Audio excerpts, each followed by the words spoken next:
y no hay un límite para el volumen de este aire. Entonces, es muy similar a este caso. Si estamos refiriéndonos a la superficie, entonces de la superficie el calor se transmite por convección. Entonces, cuando planteamos de esta manera el calor por convección, estamos en convección en régimen permanente. En esta expresión prácticamente todo es constante. H es constante, por supuesto que el área. Se entiende que esta temperatura de la superficie es constante y la temperatura del medio es constante. Entonces estamos en régimen permanente. Convección en régimen permanente. Repito, por el hecho de que la temperatura del medio a donde se dirige el calor o de donde el calor se transmite a la superficie fría, esa temperatura permanece constante. Bien, régimen, convección en régimen permanente. Ahora, ¿cuándo tenemos régimen no permanente? Aquí estamos explicando. Decimos aquí, anteriormente eh, se consideraba que el fluido que estaba en contacto con la superficie caliente o fría no cambiaba su temperatura con el tiempo, se mantenía prácticamente constante. Se justificaba esto porque su volumen era muy grande, por tal razón la ganancia o pérdida de calor no modificaba su temperatura con el tiempo, se consideraba prácticamente una constante. Ahora, al tener un volumen finito, el fluido cambia su temperatura con el tiempo, cuando se transfiere calor o se extrae calor de él. En este caso se lo considera como convección natural en régimen no permanente o transitorio.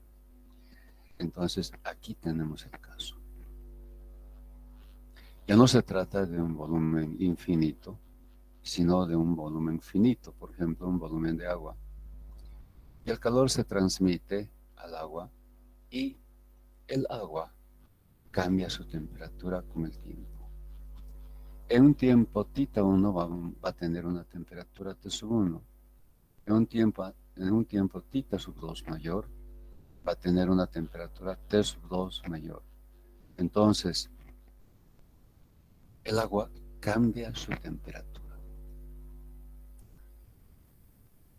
Si el calor por convección depende de las temperaturas, y esta es la temperatura que cambia, por supuesto que este calor va a variar también en función del tiempo.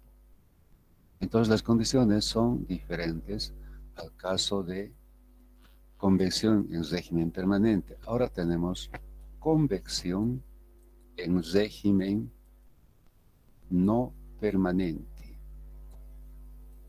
La variable tiempo aparece como una variable importante.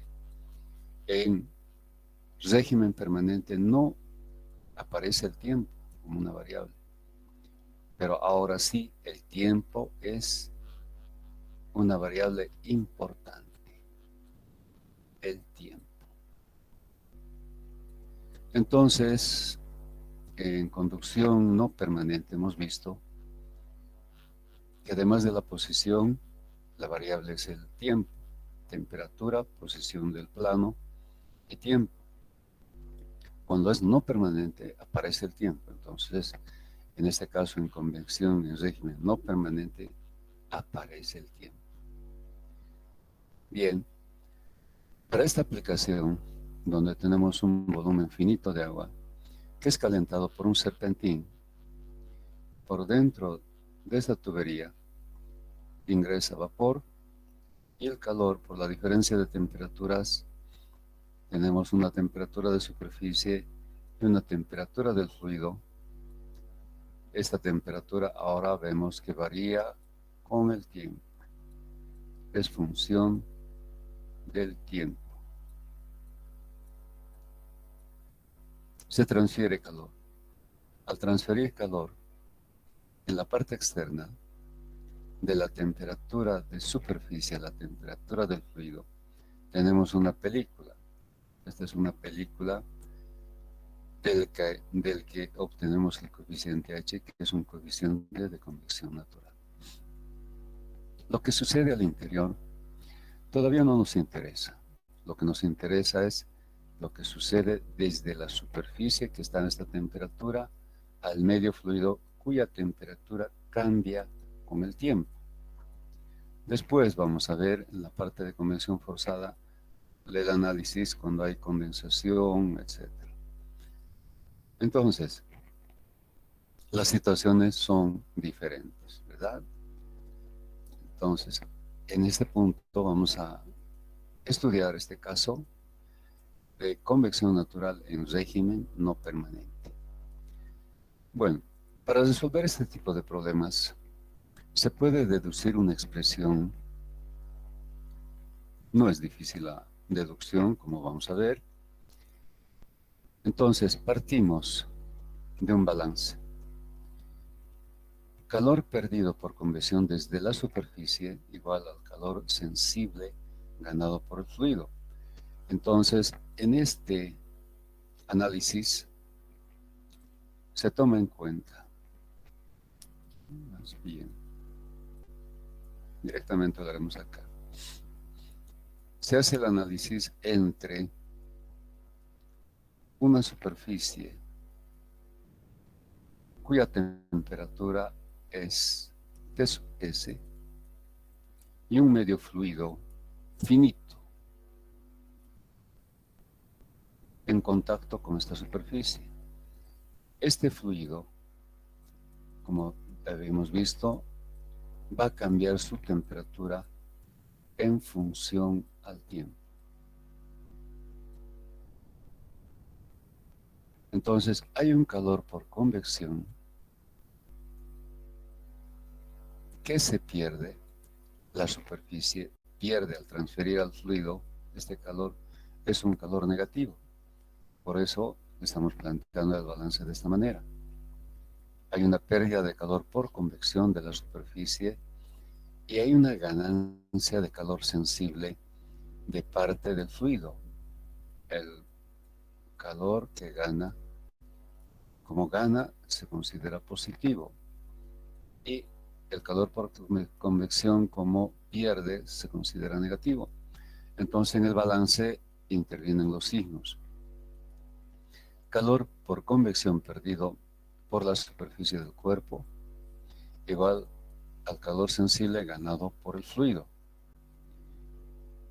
Reemplazando las expresiones de ambos calores, para el calor por convección tenemos esta expresión y para el calor sensible es esta. Masa, calor específico por la variación de la temperatura respecto del tiempo.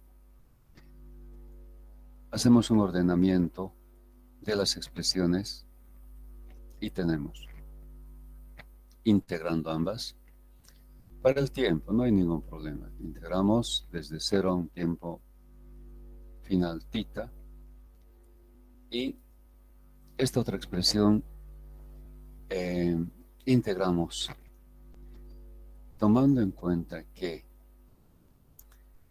la masa es constante, el área es constante, entonces salen fuera del signo integral como observamos.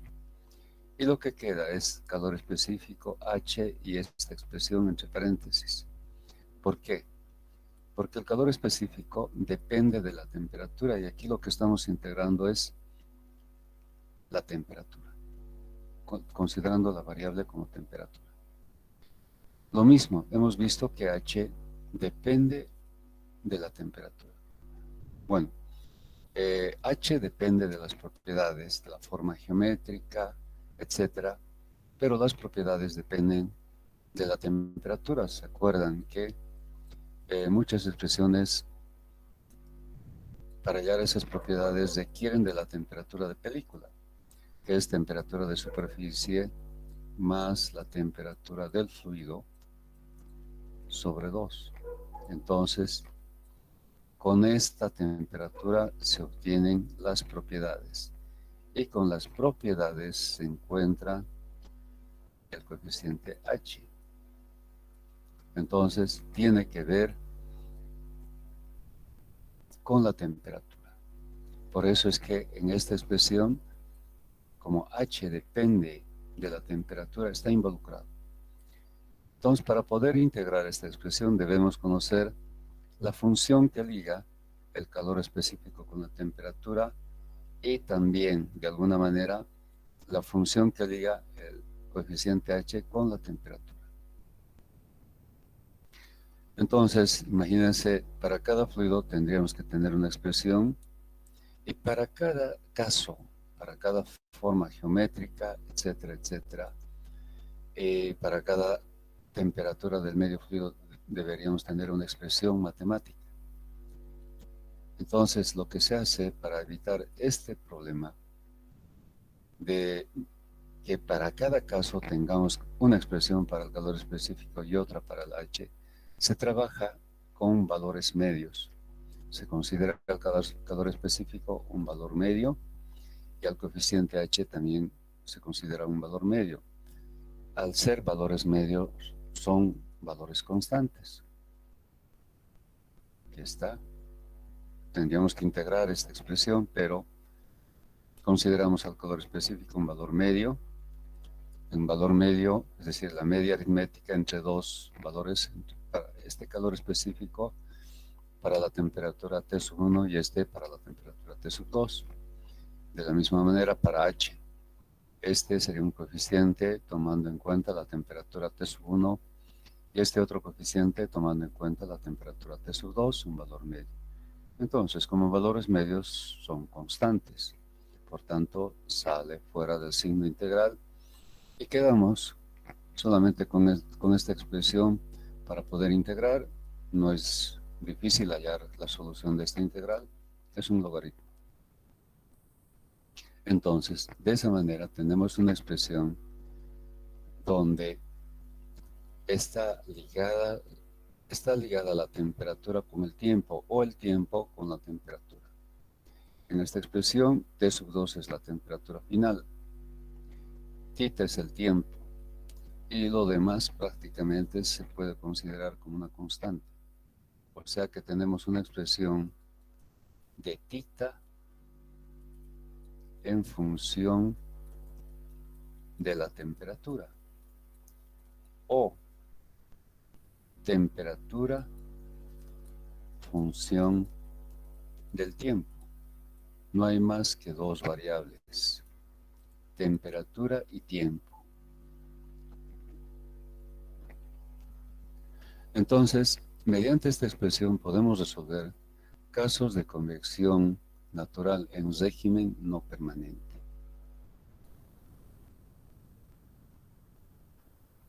Bueno, abarcaremos de una vez más el tema de cavidades de fluidos y así habríamos completado toda la parte teórica de la convección natural. Pero hasta acá, ¿hay alguna duda, alguna observación que tengan ustedes sobre la deducción, sobre el análisis? ¿Está claro?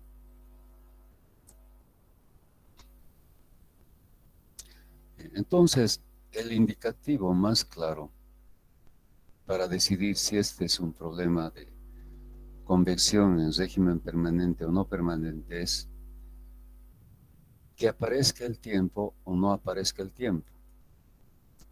Si no hay como variable un tiempo, convección en régimen permanente. Si aparece la variable tiempo, estamos en régimen no permanente. Además, el volumen debe ser finito. Si el problema nos dice se transfiere calor a un ambiente como el aire, entonces entendemos que se trata de un volumen muy, muy grande, régimen permanente.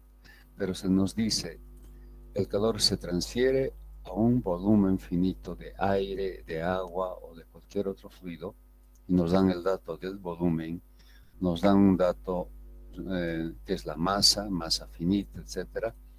Entonces entendemos que se trata de un problema de convección en régimen no permanente o transitorio. Entonces, no podemos confundir ambos tipos de convección, son tan claramente identificados. Bien, ahora vamos a pasar a otro tema que también está en la parte de convección natural. Es el tema de cavidades de fluidos. Las cavidades son espacios verticales estrechos. Entonces, hay un comportamiento del fluido dentro de estos espacios y se puede controlar esto con el ancho de esa cavidad que es B. Por ejemplo, en esta gráfica obtenida de manera experimental, se ha encontrado que dependiendo del ancho,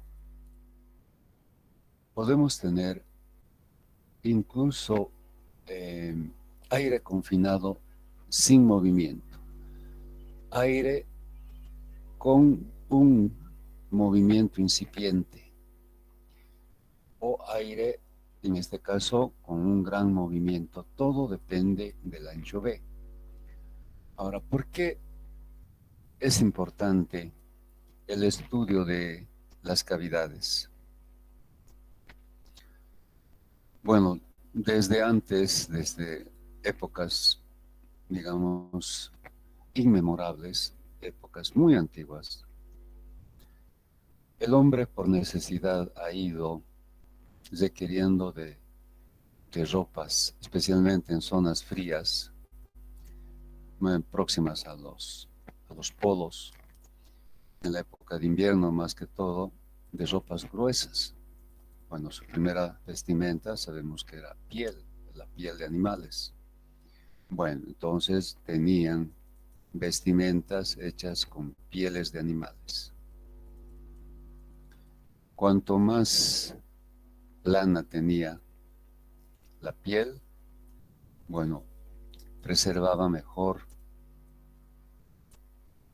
la temperatura del cuerpo. Estoy haciendo un dibujo que representa una piel, por ejemplo. O sea, cuanto más grueso, preservaba mejor la temperatura. Entonces, suponiendo que esta piel estaba en contacto con el cuerpo humano, y sabemos que la temperatura del cuerpo humano está alrededor de unos 35, 36, digamos 35. ¿No? En esta época de COVID todos nos hemos hecho medir, está por ahí, esa es la temperatura correcta, unos 35 grados. Y afuera tenemos una temperatura tan baja, digamos como 0 grados. La temperatura del ambiente es 0 grados.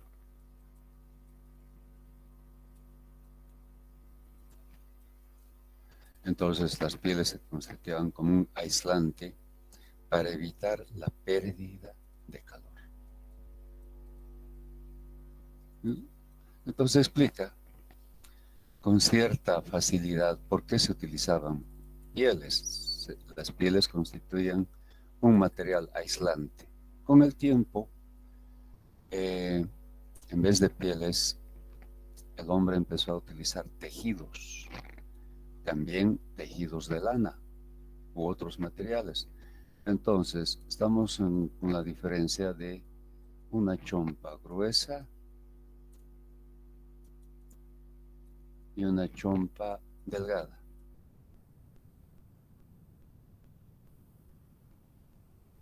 Una chompa delgada. El mismo análisis podríamos hacer con las pieles. Bueno, para la época fría, la época de invierno, en esos lugares se utilizaban pieles gruesas. Pero seguramente cuando llegaba el verano, bueno, la gente dejaba de utilizar estas pieles gruesas y utilizaba tal vez otra ropa con pieles más delgadas, ¿no? Obviamente. Entonces el mismo principio, chompa gruesa para invierno y ocasionalmente chompa delgada para verano. O tal vez ni siquiera, por las temperaturas elevadas, ni siquiera utilizamos chompas delgadas, estamos en camisas, etcétera, etcétera. Pero supondrá, chompa delgada para verano, chompa gruesa para invierno. Piel gruesa para invierno y piel delgada para verano. O tal vez no. Ahora, ¿realmente será el material lo que aporta en el aislamiento de estos materiales? Pero vemos algo nuevo, no es de hace muchos años, tal vez será unos 10 o 15 años, el hecho de que el material es plástico y hay una especie de estructura que aprisiona una especie de burbujas de aire y el material es plástico. Entonces nos damos cuenta, bueno, y me imagino que casi todos tenemos una ropa de estas características. Es de un material sintético, pero que alberga aire. Aquí tenemos aire confinado. El aire está atrapado, está confinado. Y el material no es lana, no es piel, etcétera, etcétera. Es simplemente plástico. Entonces, ¿qué está sucediendo?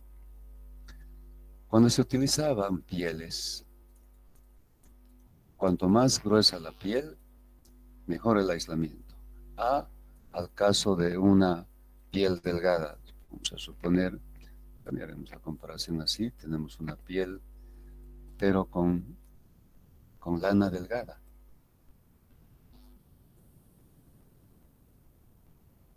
Casi sin lana, yo diría. Entonces, no es el material en realidad el medio aislador en el caso de las vestimentas, sino observamos que es el aire, y es el aire confinado. Entonces, ¿qué sucede con las pieles? Al ser una piel gruesa, es decir, lana abundante, alberga espacios, es decir, alberga en espacios muy pequeños, es decir, entre la misma lana, aire, aprisiona aire. Una piel delgada, por supuesto, que aprisiona menos cantidad de aire que una piel gruesa, ¿de acuerdo? Estamos identificando al elemento principal que aísla, es el aire. Ahora, cuando pasado el tiempo, la gente empezó o dejó de usar pieles, empezó a utilizar tejidos justamente con las lanas de las pieles, pero la chompa gruesa preserva mejor que la chompa delgada, ¿verdad? En invierno utilizamos chompas gruesas y en verano chompas muy, muy delgadas. De la misma manera, cuanto más grueso el tejido, alberga mayor cantidad de aire. Y en un tejido delgado, la cantidad de aire es menor. Y aquí es la prueba más fehaciente. No importa el material, es plástico. El plástico no es de ninguna manera es un material aislante de calor, para nada. Entonces, el elemento que genera el aislamiento, la oposición a la transferencia de calor, es el aire confinado. Entonces, de ahí la importancia de su estudio.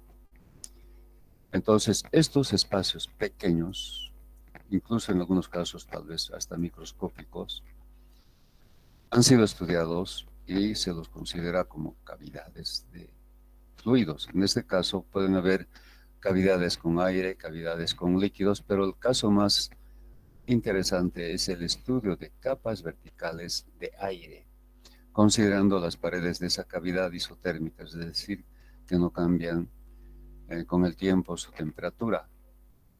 Entonces, esta es la razón por qué se ha hecho ese estudio Y vemos que actualmente, al tener prendas de estas características y otro tipo de aplicaciones como colchones que se inflan, etcétera, entonces utilizamos el aire como un medio aislante, sin importar el material.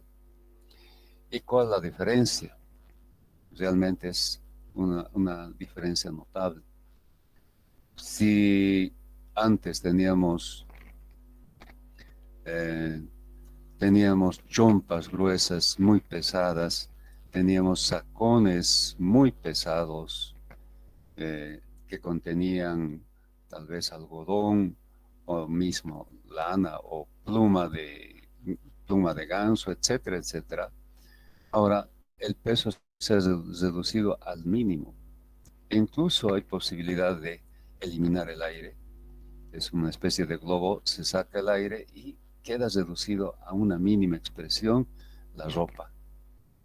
Otra vez se introduce el aire y, bueno, queda conformada la prenda, el sacón, en fin. Entonces, o si queremos ir de camping, queremos hacer una excursión y dormir en el campo, nos llevamos un colchón que no pesa nada. Y cuando llegamos al lugar y hacemos el campamento, metemos aire a ese colchón y queda perfecto. El aire nos preserva de la humedad incluso y del frío, ¿no? El suelo es frío en época de invierno especialmente y nuestro cuerpo tiene más o menos 35 grados. Entonces, con ayuda del colchón que contiene aire, preservamos nuestra temperatura sin ningún problema. Entonces, este tipo de aplicaciones ahora abunda y es el aire el medio que aísla, no es el material.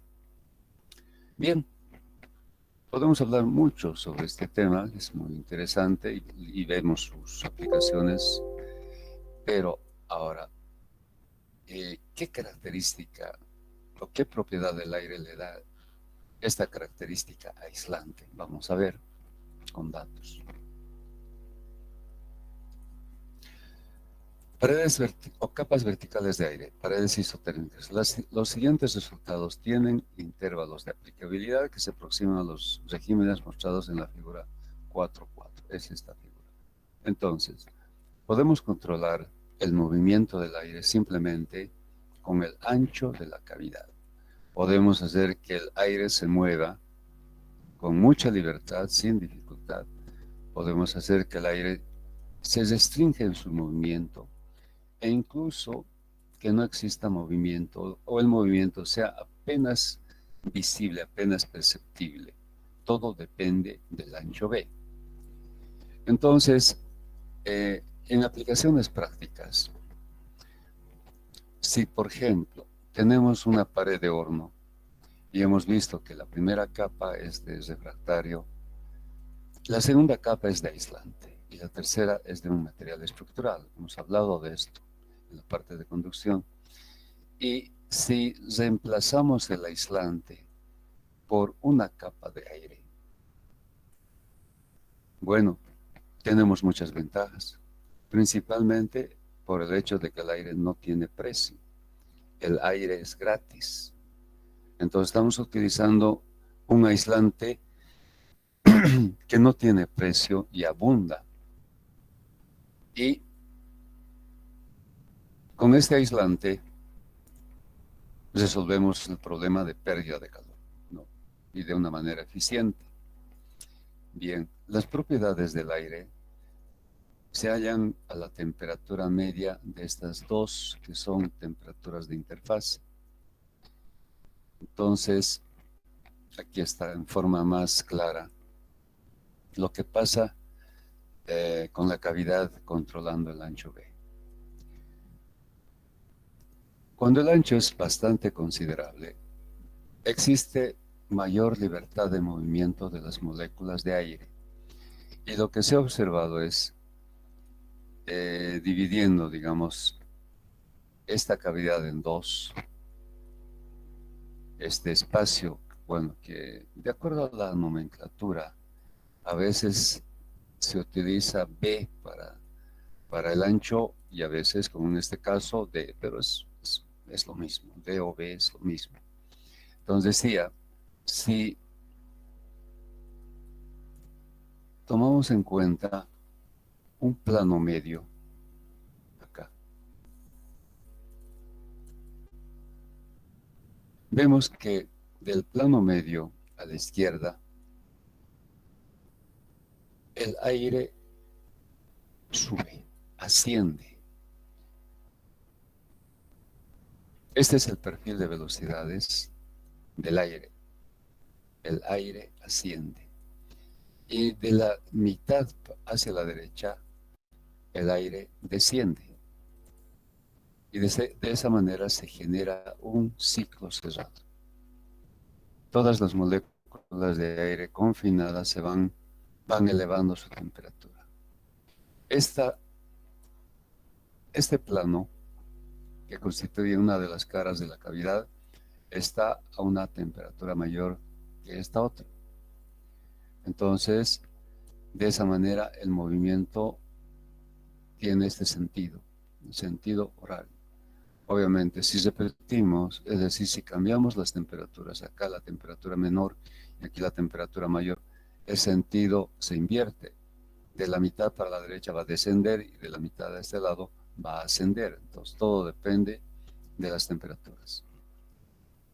Disminuyendo el ancho B, es decir, aquí vemos en esta figura que podemos lograr condiciones de convección natural en régimen turbulento. Disminuimos el ancho. Este es el perfil de velocidades, todavía hay movimiento, como se puede observar, y creamos condiciones de convección natural laminar. Y si disminuimos más todavía el ancho, la velocidad puede ser muy, muy pequeña y en algunos casos tal vez inexistente. ¿Qué significa eso? Que las moléculas están quietas. Ahora, a semejanza de un sólido, donde en un sólido vemos que los átomos ocupan posiciones definidas, por ejemplo, en una estructura cúbica.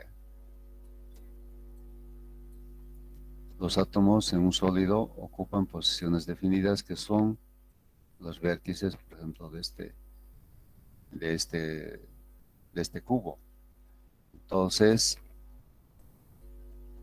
las fuerzas entre estos átomos son muy, muy elevadas y no permiten que los átomos se desprendan de estas posiciones.